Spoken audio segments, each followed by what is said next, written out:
Finally, I don't have to see you anymore. You've been living here without paying, but now it's time for you to go. We've put up with your freeloading for too long. Okay, I get it. I'll go. Thanks for everything. I packed my things fast and left the house where I'd been living with my in-laws. I saw my mother-in-law smiling happily as I left. I chuckled to myself, putting on a sad face, but I knew what was coming for this house next. Hi, I'm Emily, 32 years old, and I work from home. I've been married to John for 5 years. We were happy together, but things changed in our 4th year of marriage. Suddenly, my father-in-law got sick, and we had to move in with my in-laws to take care of him. We thought it would only be temporary, but John's the only child, so we ended up staying longer to help out. I even thought about quitting my job to take care of him, but luckily, I could keep working from home. Living with my in-laws was chaotic at first, but then came some issues, especially with my mother-in-law. Emily, when are you going to start doing some housework? Get cleaning and cook dinner already. I'm not just lazing around, mother-in-law. What are you talking about? You're always on that computer, surfing the web. You must be goofing off instead of doing work. The idea that using a computer means wasting time is old-fashioned. I got special permission to work from home. I didn't want to waste the skills I've worked hard to get, so I balanced my job with taking care of the house and my father-in-law. It felt good when, after about 3 months of hard work, I managed to earn as much as before. I had to work extra hard because it was tough to manage on just John's income. I'm glad we'll finally have some extra money. I want to save up, I thought. But things got harder for some reason. It seemed like our savings were just going down. When I checked our spending, I realized John was spending a lot. And I found out my mother-in-law was spending a lot too. John has always liked to show off, often treating his coworkers to lunch. But lately, he's been using our credit card to throw big parties for them.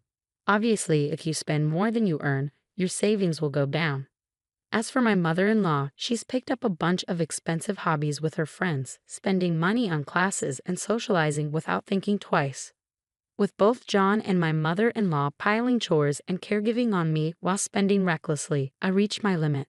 I was covering all our expenses with my income and couldn't even think about saving money. It stressed me out, so I decided to talk to them. John, Mom, you've been spending a lot lately. We're going to run out of savings if we keep this up. Can you please cut back on spending? But they both pushed back strongly. You think I want my coworkers to see me as cheap? I have to treat them sometimes. It's okay to not always be the one treating, and they won't think you're cheap if you're not always throwing parties. I have to be considerate at work too, you know.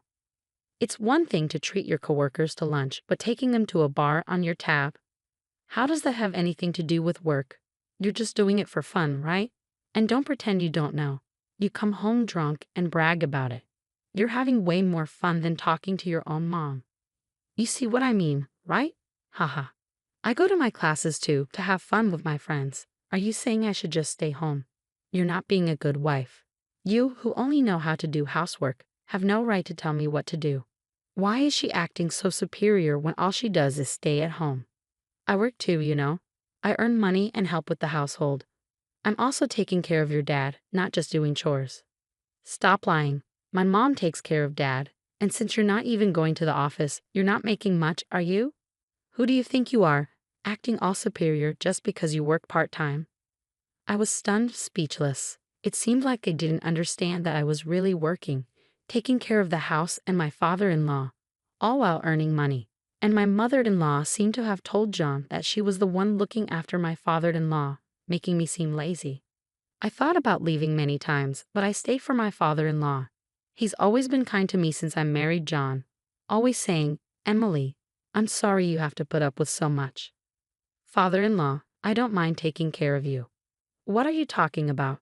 I feel bad needing care, but I feel worse about how your son and wife are treating you. They're taking advantage of you, aren't they? Well, yes, we couldn't make ends meet with just John's income. It's all thanks to your hard work that we're getting by. Father-in-law, you knew. It turned out my father-in-law had known about our household situation all along. Whenever he needed care, he'd thank me and speak kindly to me. I loved him dearly, so taking care of him wasn't a burden at all. But I worried about what would happen to him if I left. So I decided to look after him diligently until he passed away, which happened about a year later. At his funeral, I cried the whole time, grieving deeply for him. But my mother-in-law, without shedding a tear, coldly asked me why I was crying so much. It was clear she wasn't grieving like I was. So I replied, "My father-in-law has passed away. Of course I'm sad. I've been taking care of him all this time." Upon hearing my reply, my mother-in-law exploded with anger, as if I didn't take care of my husband at all. But the truth was, she hardly took care of him. Instead, she took advantage of me, avoiding both housework and caregiving by claiming she was too busy with her hobbies. Yet she always managed to find time to go out. She played the victim, pretending to cry in front of relatives. From the outside, it looked like I was the bad daughter-in-law. People would say, "Stop being so hard on your mother-in-law." Some even took her side and blamed me. I was just grieving my father-in-law's death, but even strangers blamed me, which made me furious. I chose to distance myself from our relatives. Then John noticed me and approached to complain. "So you embarrassed my mom in front of our relatives, huh?" "What? I don't understand. I was just crying and grieving your dad's death. Then your mom came out to me, making snide comments. That's all. I heard you were talking like she did nothing for my dad." "I didn't say that. I was just saying how sad I was that your dad, who I had been taking care of, passed away. Maybe it sounded like I was blaming your mom because she didn't do anything. But in reality, are you looking down on my mom?" "No, I'm just telling the truth. And if you're so upset, you should have helped me out. Don't you think you could have taken better care of your own dad?" "Why are you blaming me too? I'm not involved in this. You're his son. Didn't you feel any responsibility to take care of him?" "I had work. It was your job as a housewife to take care of him." "That's not fair. I have work too, so that doesn't make sense." Our argument got heated, and panicked relatives intervened to break it up. Though the argument stopped, my husband and I didn't speak for the rest of the day. Later, after handling all the funeral arrangements, a lawyer talked about the inheritance. "I'd like to discuss the will regarding the inheritance after your father-in-law's passing. It states that the family home and land will be given to his son John, while the remaining assets will be split equally between his wife and daughter-in-law, Emily." "What? Why would Emily get a share? I'm his wife. Shouldn't everything else be mine if John gets the house and land?" "Your husband wanted to acknowledge Emily's dedication to his care. He wished to leave her a portion of the inheritance as a gesture of gratitude. This was his decision, and it cannot be changed." "Ah, I understand now. So Emily was just looking after him for the inheritance." "Why would you think that?" "It must be. Why else would she dedicate herself to caregiving?" "I've had a good relationship with my father-in-law ever since we got married. I took care of him to repay his kindness. If you think it's impossible, why did you push the caregiving onto me?" "Mother-in-law, why would you belittle me like that? Don't talk nonsense." "I understand now, so let's just leave it at that."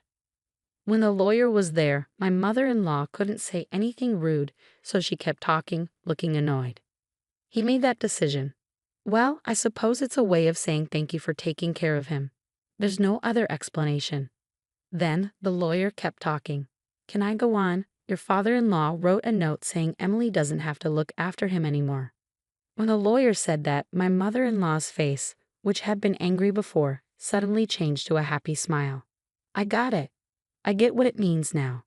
"Oh, what do you mean?" My husband looked confused by his mom's sudden excitement. "It means Emily doesn't have to stay here anymore.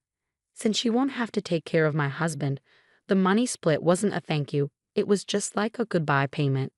My mother-in-law twisted my father-in-law's will based on her own ideas. She misunderstood it the way my father-in-law, and I wanted her to misunderstand it. Actually, before my father-in-law passed away, we talked about this. He wanted me to be free from this house after he died. He planned to trick my husband and mother-in-law with the will, so I could leave without any fuss. Just as my father-in-law planned, my mother-in-law, totally fooled, is trying to get rid of me. While hiding my true feelings, I acted shocked by the will, saying, "Oh, father, why would you do such a thing? See, even my husband doesn't see you as his precious daughter-in-law. John, you don't need Emily anymore, right? Just divorce her already." "John, you wouldn't suggest divorce, would you?" I looked at John with tears in my eyes. After a long pause, he finally said, "Yeah, it seems like the best choice. I've got the family property and Mom got the money. I won't have to worry about taking care of anyone in the future, and I won't have any issues with Emily. What? I understand. That's how it is. I'm sorry, but could you please leave? Okay, I guess I don't belong here anymore. Feeling just as hurt, I took a paper from my drawer and handed it to my husband. It was something I had picked up during a past argument, the divorce papers. Without hesitation, he signed them. Finally, I don't have to deal with you, a freeloader who doesn't contribute. Leave. Consider yourself lucky I tolerated you for this long. I understand. I'll go now. Thank you for everything up until now. By the way, since the lawyer's here, I'd like to talk about. It's fine if there's no need for property division, right? I've already received enough from my father-in-law's inheritance, and you know what, Emily? I've managed to support myself just fine. It would be greedy of me to ask for more. Well, you have a point. Okay, that settles it. Please leave this house as soon as you can. I hurriedly packed my things and left the home where I had lived. My mother-in-law watched me go with a gleeful expression, unaware of what was to come in that house. After leaving my in-laws' house, I wasted no time in submitting the divorce papers to City Hall. When I arrived at the apartment I had rented ahead of time, I couldn't contain my excitement as I shouted in the spacious room. Yes, I'm finally free at last. I couldn't help but let out a yell of joy. I was so relieved to be liberated from the painful married life. I owe a huge debt of gratitude to my father-in-law, who orchestrated my escape from that house. Since then, I've been enjoying a comfortable life on my own. While I had gotten used to working remotely at my in-laws' place, now that I've left, I have much more time to focus on my work. As a result, my income has increased, and I'm able to live a luxurious life without any disturbances. One day, I received a call from my ex-husband. John, it's been a while. What made you call? Emily, please, we're struggling. Can you help us out? Is this a joke? Weren't you the ones who kicked me out? Even though we're earning the same, we're barely making ends meet. We can't keep living like this. Oh, that sounds rough.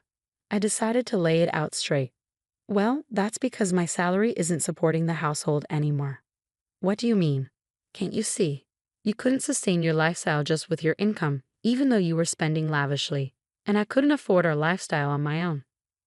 Nonsense. You've always been wasting your salary on yourself. The only reason we managed was because of the money I was bringing in. At your ages, your spending habits, both you and your mother, are just ridiculous. What? So how much were you making, Emily? Let me think. It was around $4,800 a month back then, I think. You were making that much. Yes, I was. But you never knew, did you? By the way, now that I'm not held back, I'm making even more. Ha ha. Even over the phone, I could sense my ex-husband's surprise. Emily, what do you say we give living together another shot? Huh? Kicking you out was a mistake. We can start over, can't we? What are you saying? You're just interested in my money. No, it's not about that. I've realized I still love you, Emily. Don't be ridiculous. I have no interest in going back to you. By the way, what about the inheritance your mother got? You should still have plenty left from that, right? Well, it's almost gone. There's no way she got around $100,000, right? You couldn't have spent it all so quickly. We went shopping and took trips overseas. Plus, we lost almost half of it in casinos. Both of you are beyond help. I'm speechless. I'm a stranger now. I can't do anything about it, and I don't want to. But don't say such cold things. Help us. I don't care. I'm hanging up. Don't call me again. After ending the call, I promptly canceled my ex-husband's phone contract. I had no clue what happened to him and my ex-mother-in-law after losing all communication means. However, nearly a year later, as I passed by their house, I noticed it had been demolished. They must have had to let go of it due to financial troubles. But honestly, it wasn't my concern anymore. As for me, I decided to fill my newfound free time with a new hobby and started attending a wine class I'd been interested in. There, I met a man 2 years older than me who showed a keen interest in me. After a year and a half of dating, we tied the knot. He's a down-to-earth and kind-hearted man, making waves at a prestigious company and earning a good salary. He respects my work, and we share a happy married life built on mutual respect. Lately, I've been pondering if this newfound happiness was a gift from my father-in-law,